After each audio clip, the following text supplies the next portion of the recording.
If you have a Capital One credit card or a Discover credit card right now sitting in your wallet, there is a deadline coming on July 27th that is going to change things for a lot of people. Some people are going to come out of this better, and a lot of people are going to come out of this worse. The difference between those two groups is what you do right now before the transition finalizes. So stay locked in. I'm going to walk you through everything, what's happening, why it matters, and exactly what moves you need to make before that July 27th date hits. So let's go ahead and jump right in. So let me give you the real picture of what's going on here, because I feel like a lot of people are brushing this off like it's just two companies doing business together, and this is definitely not that. Capital One purchasing Discover Bank is one of the single largest acquisitions in credit card and banking history. And I want you to understand why Capital One actually made this move, because when you understand why, you understand what's coming next. Now here's the thing. Capital One didn't buy Discover just for the cardholders. They didn't buy them for the deposits. They bought Discover because of the network. Now, most people don't think about it, but Visa and MasterCard, they're not just logos on your credit card, they're payment networks.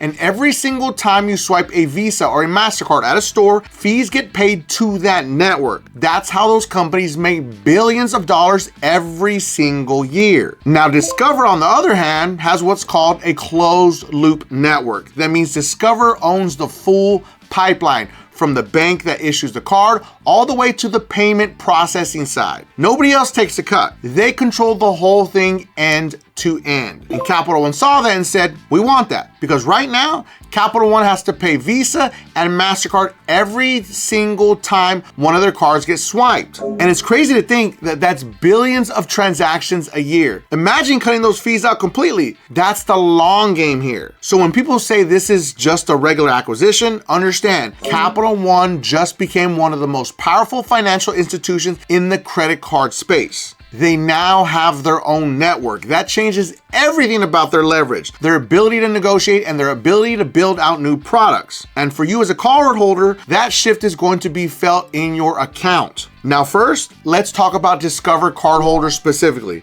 because you're in an interesting position right now. First thing you need to understand is that Discover Bank has historically been one of the stingiest issuers out there when it comes to giving out credit limit increases. If you have a Discover card and you haven't actively been using it and paying it consistently, there's a very good chance that your limit has basically been just sitting there doing nothing. That's how Discover has operated. They don't move on limits unless you push them. But here's the bigger issue. Discover has a very small card lineup. They've never had a deep catalog of products. And when a larger company acquires a smaller one of the first things that happens is that they look at the product lineup and they start cutting what doesn't make sense to keep. So cards that are no longer profitable, cards that overlap with what Capital One already offers, cards that don't just fit the direction of the new combined company, those get shut down to new applications. They might not close your existing account overnight, but they stop letting new people in. And then eventually, these products get retired. If you currently have a Discover card, here's what you need to do right now.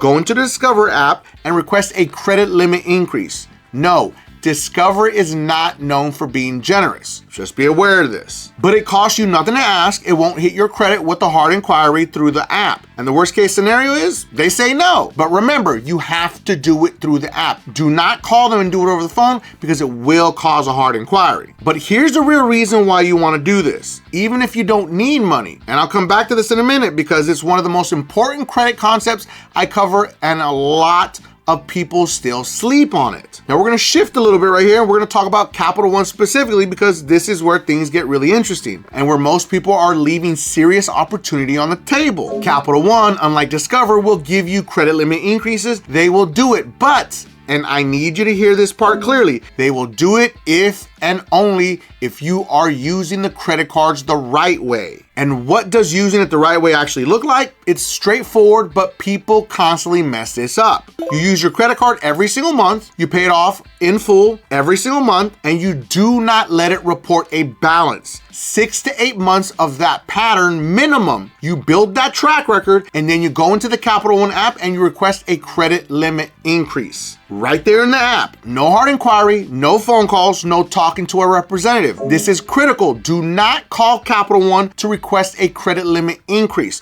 The moment you call in there is a real chance they're going to pull your credit and there's going to be a hard inquiry. And that hard inquiry sits in your credit report for up to 2 years and it can affect your credit score. You don't want to do that. Do it in the app. Stay in the app all the time. I want to give a special shout out to all my beasters out there that are working hard to fix their credit using Dispute Beast, the most advanced AI credit repair software ever created that comes with a 110% money back guarantee. But specifically to Tanya. Tanya's credit score went up 289 points after just one round with Dispute Beast. And Christian's credit score went up 366 points after just one round with Dispute Beast. And let's not forget about Allison.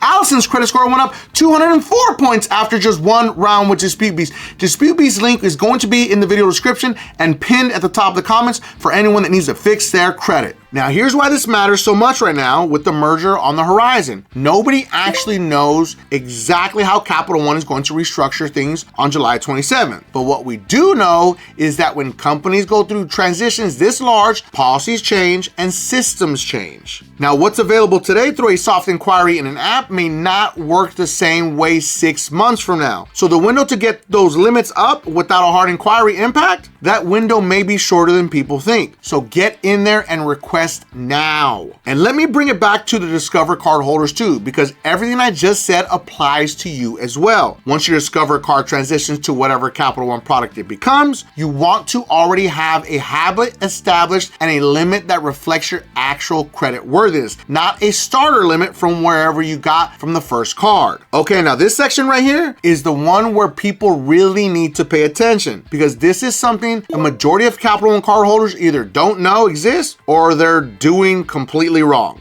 There is a way to upgrade your Capital One credit card to a better card, a higher tier product without opening a new account. This is called a product change, and it is completely different from applying for a new credit card. Now, here's why this matters. When most people get a mail offer from Capital One saying you qualify for a new Venture card or new Quicksilver, they take the offer, they apply, they get approved. They open a new account. What does that do to your credit? It lowers your average age of accounts. That new account starts at 0 months of history. It creates a hard inquiry. All of that works against your credit score for anywhere from 6 to 12 months, depending on your credit profile, because everyone is different. So you get a better card, but you took a temporary hit to get there. But now here's the alternative. If you upgrade your existing Capital One card to a better product, you're not opening a new account, you are switching the product, the actual card, but the account stays the same. Same account number, same age, same history. Then they send you a new card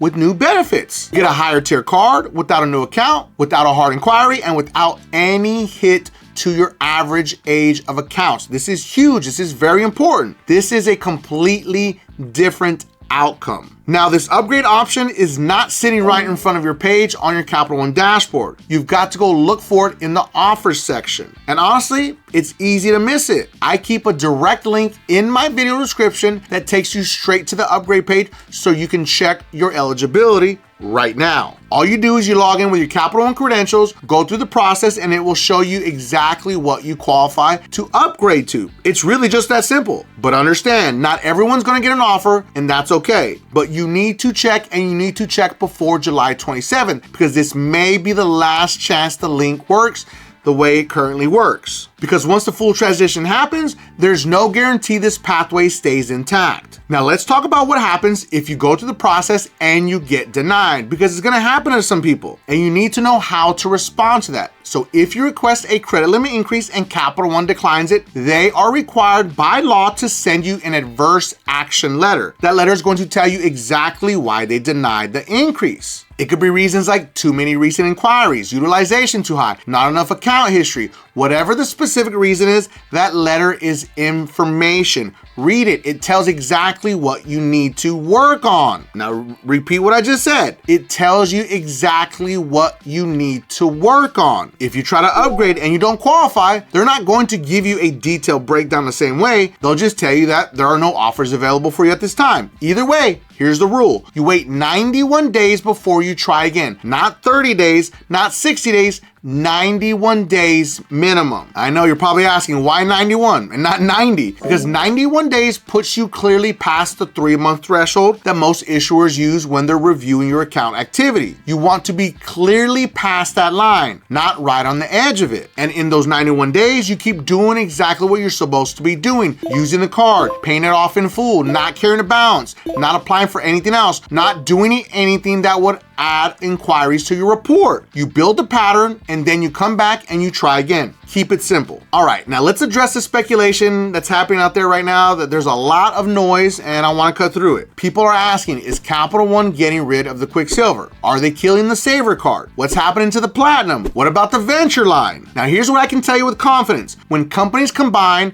they look at overlapping products and they rationalize the lineup. Capital One already has cards at every credit level, from starter cards for people with limited history all the way up to premium travel cards.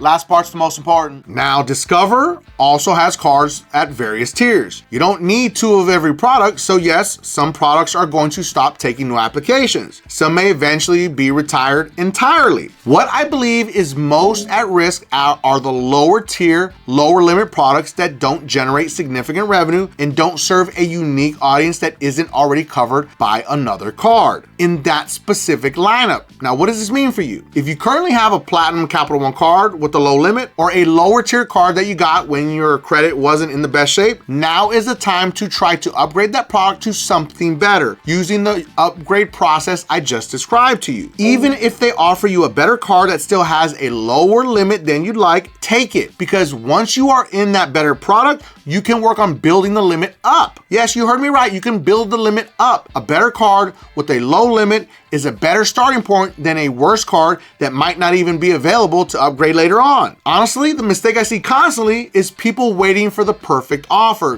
Don't wait, take the progress, and then build from there. Now, I want to take a minute here and explain something that I think confuses a lot of people, because understanding this makes everything I'm telling you make more sense. Why does it actually matter whether your credit limit is $500 or $5,000 if you're paying off your balance every month? Let me give you a quick real example. Say you have a $300 credit limit, you use $200 of it. You carry over that to the next month. When that balance reports to the bureaus, you're sitting at 67% utilization on that card, and that's going to hurt your credit score. But let's say you take that same $200 balance, same dollar amount, and your limit is $2,000. Now you're at 10% utilization. That's a completely different picture for your credit score. The goal is not just to pay on time, the goal is to keep your utilization as low as possible, which means you want your limits as high as possible because, of course, life happens, emergencies happen.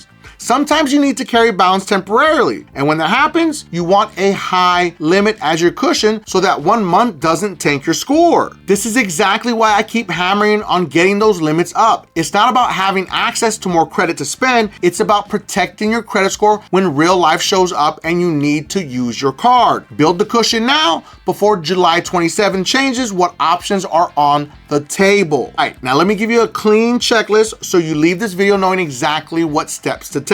Step 1, if you have a Discover card, go into the Discover app today and request a credit limit increase. No hard inquiry. Worst case scenario, they say no. Best case, you get a bump before the transition. Step 2, if you have a Capital One card, make sure you're using it every single month and paying it off in full. If you've been doing this for at least 6 months, go into the Capital One app and request a credit limit increase right now. No hard inquiry in the app. Step 3, check the Capital One upgrade link in my video description, log into your account, go through the upgrade flow, and see what products you actually qualify for and move to. Do this before July 27th, because this process and the link may not work the same once the full system migration is complete. Step 4, if you get denied on anything, read that letter, note the reasons, and set a reminder on your calendar for 91 days from now to try again. Now, step 5, watch your email. Capital One and Discover are going to be sending updates about the transition. Do not delete those emails. That's exactly how you know if your card or account is being affected in a way that requires you to take action. And step 6, if you have any collections, charge-offs, or negative items that are hurting your credit right now, make sure to watch this video right here because it's gonna show you how AI will do all the work for you, mail your letters, and it comes with the 110% money back guarantee. And if you felt that I brought you some value in this video, make sure that you don't forget and subscribe to increase your credit score.